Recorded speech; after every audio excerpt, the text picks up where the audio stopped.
நம்ம எப்படி கையில நூல் நூற்கிறது அப்படிங்கிறத பத்தி இப்ப பார்க்குறோம். இதில வந்து நம்ம பயன்படுத்துறது தக்லி. இத கைக்கதிர்ன்னு தமிழ்ல சொல்லலாம். இதுவும் நமக்கு இந்த ஸ்லைவரும், பட்டைன்னு சொல்லுவோம். இதுவும் இருந்துச்சுன்னா நம்ம நூல் நூற்கலாம். நம்ம அதுக்கு முக்கியமானது நம்ம எப்படி இந்த தக்லிய வந்து கையாளுறோம் அப்படிங்கிறது தான். அதில ரொம்ப கவனிக்க வேண்டியது எந்த இடத்துல பிடிக்கணும்னா, இந்த தக்லியில இந்த இடத்துல ரொம்ப மெல்லிசா இருக்கும். அதுக்கு கீழ கழுத்து பகுதி மாரி இருக்கும். இந்த இடத்துல நம்ம பொதுவா இந்த 2 விரல்ல பிடிக்கணும். கட்டை விரலும், ஆ ஆள்காட்டி விரலும் பயன்படுத்தணும் சுத்துறதுக்காக. இது சுத்தும்போது அ கடிகாரத்துக்கு எதிர் திசையில ஆன்டி கிளாக் வைஸ்ல சுத்தணும். இது வந்து இப்படி சுத்தணும். இந்த மாதிரி. அப்படி சுத்துறதுக்கு என்ன பண்ணணும்னா, இந்த விரலோட இந்த ரேகை இருக்கு இல்லையா? இந்த இடத்துல இங்க வச்சுக்கணும்.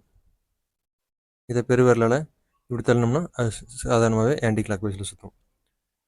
ஆக முதல்ல நம்ம பயிற்சி எடுக்க வேண்டியது இந்த மாரி வெகு நேரம் சுத்துற அளவுக்கு, வேகமா சுத்துற அளவுக்கு நம்ம பயிற்சி எடுக்கணும். வேகமா சுத்துறதுக்கு பயிற்சி எடுக்கணும்.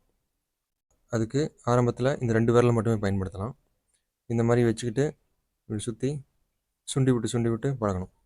ஸ்லைவர் எதுவும் இல்லாம, வெறும் தக்லி மட்டும் இந்த மாரி சுத்தி பழகணும். அடுத்தது அடுத்த 2 விரல பயன்படுத்துறது எப்படின்னு பார்க்கலாம்.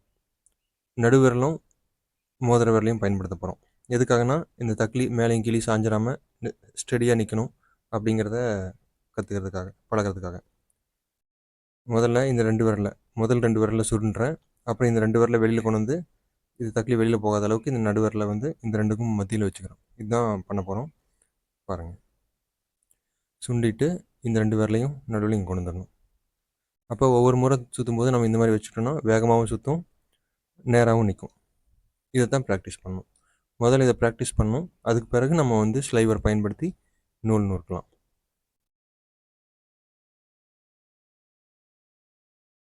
இப்போ எப்படி இந்த ஸ்லைவரை இந்த தக்லியோட நம்ம இணைச்சு நூல் நூக்க ஆரம்பிக்கலாங்கிறத பார்ப்போம்.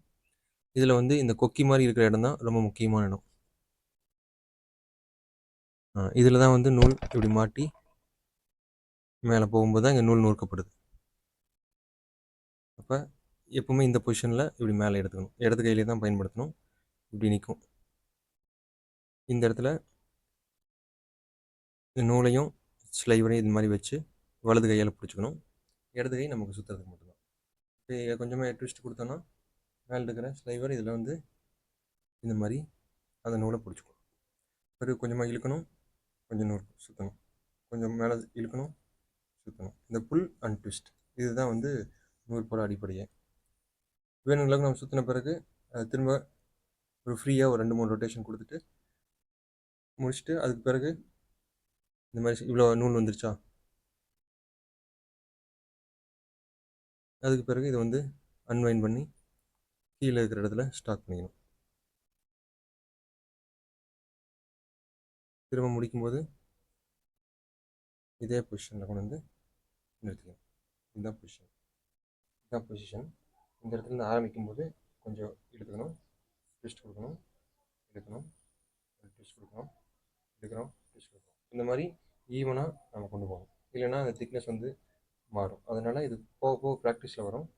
இப்போ செயல்முறை மட்டும் பார்ப்போம். ரொம்ப தூரத்துக்கு மேலே இதை இழுக்க வேணாம். உங்கள் கை எந்த அளவுக்கு போகுமோ அந்த அளவுக்கு நம்ம மேலே உயரமாக கொண்டு போனால் போதும். இப்போ நமக்கு போதுங்கிற அளவுக்கு வந்துருச்சு அப்படின்னா இந்த இடத்துல இறுக்கிக்கணும்.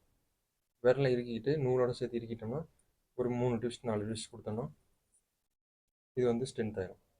அதுக்கு பிறகு தான் இதை அன்வைன் பண்ணி கீழே நம்ம ஸ்டார்ட் பண்ணுறோம். திரும்பவும் மேலே வரும்போது மேலே கொண்டு வரும்போது இதே மாதிரி பொசிஷனில் இந்த கொக்கியில் தொங்குற அளவுக்கு நம்ம கொண்டு வரணும். இதுதான் ஒரு சைக்கிள். இதே மாதிரி நம்ம தொடர்ச்சியாக பண்ண நம்ம நூல் நூற்றுக்கிட்டு அதை ஸ்டார்ட் பண்ணிகிட்டே போகலாம்.